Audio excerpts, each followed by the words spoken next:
Early in the 20th century, physicists were exploring the new field of atomic science with great interest.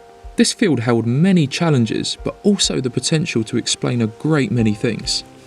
In the late 1920s, scientists were struggling with a difficult problem. While studying the breakdown of an atom into a smaller atom and an electron, they noticed there was some missing energy. In 1930, the Austrian theoretical physicist Wolfgang Pauli had an idea.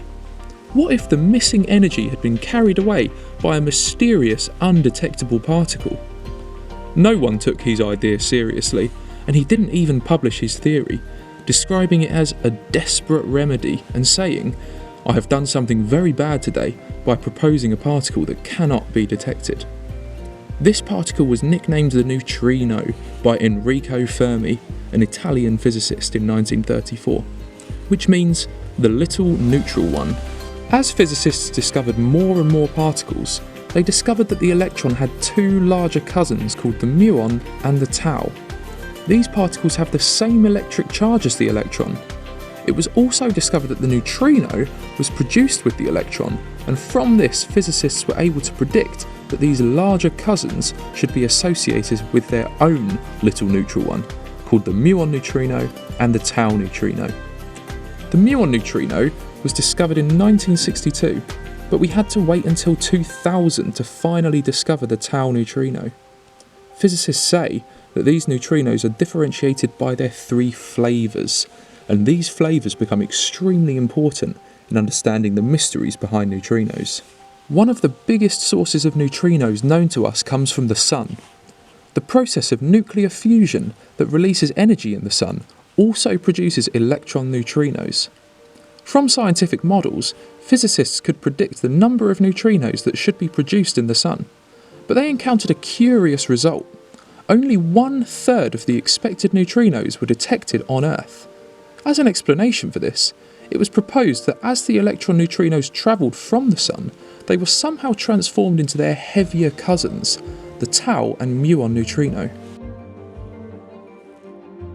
So how do we explain this transformation? Physicists suggest neutrino flavours transform as they travel through space. What started off in our Sun as just one flavour travelled far enough to be an even mix of the three by the time we see them. This poses a second question. Why do these flavours mix? Physicists can't provide an intuitive reason for this, but what the mathematical calculations tell us is that neutrinos have mass, and their masses are different. Before this discovery, we had no reason to think neutrinos had any mass at all. We can easily detect most particles because they have an electric charge, but neutrinos have no electric charge, which means they don't interact with many things. The neutral charge in combination with how light these particles are means the neutrino is very elusive and is incredibly hard to detect one, even though there are so many of them.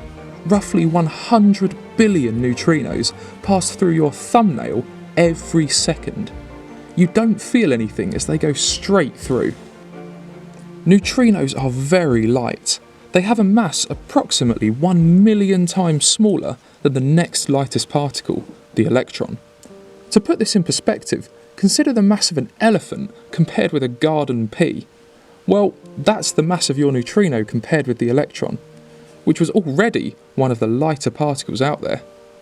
Even in our best particle detectors, most of the neutrinos slip through undetected, while the other particles are caught. So, how do we detect such an elusive particle?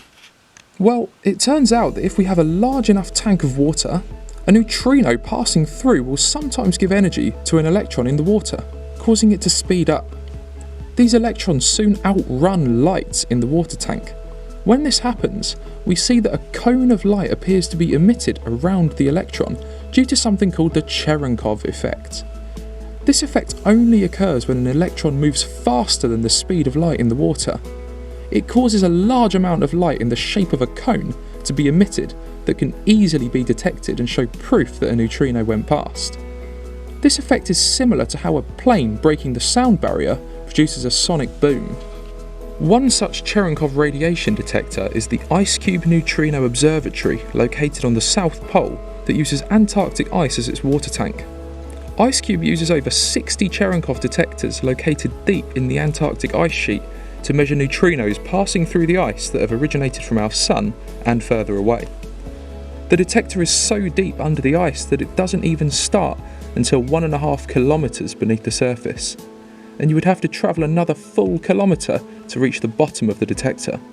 This is an enormous volume, and is exactly what is needed to give you the best chance possible to detect neutrinos.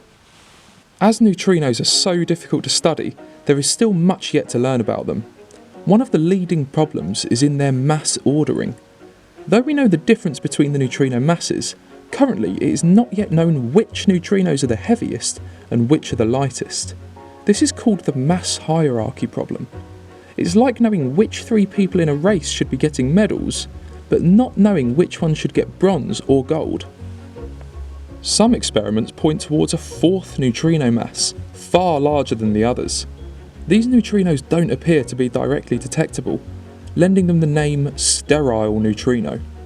Whilst research into this remains in its early conception, physicists hope sterile neutrinos could play a role in the dark matter problem. Currently, physicists have only been able to observe about 15% of the total matter in the universe, which leads us to wonder where the rest of the matter is and why we can't see it. Perhaps these even more undetectable neutrinos could provide another piece of the puzzle. Another mystery of neutrinos is in their symmetries. Physicists like spotting patterns and symmetries to simplify difficult concepts. One such symmetry acts like a mirror image. In the same way a right hand becomes a left hand in a mirror, electrons have so-called right-handed and left-handed counterparts. When it comes to neutrinos, however, we find that they are exclusively their left-handed version only. The symmetry is broken. We have not detected any right-handed neutrinos. These are just 2 of the intriguing mysteries of neutrinos. There is so much to be learned, which makes them a very hot topic in physics. Physicists hope that something so small could help us answer some of the biggest questions we have about our universe.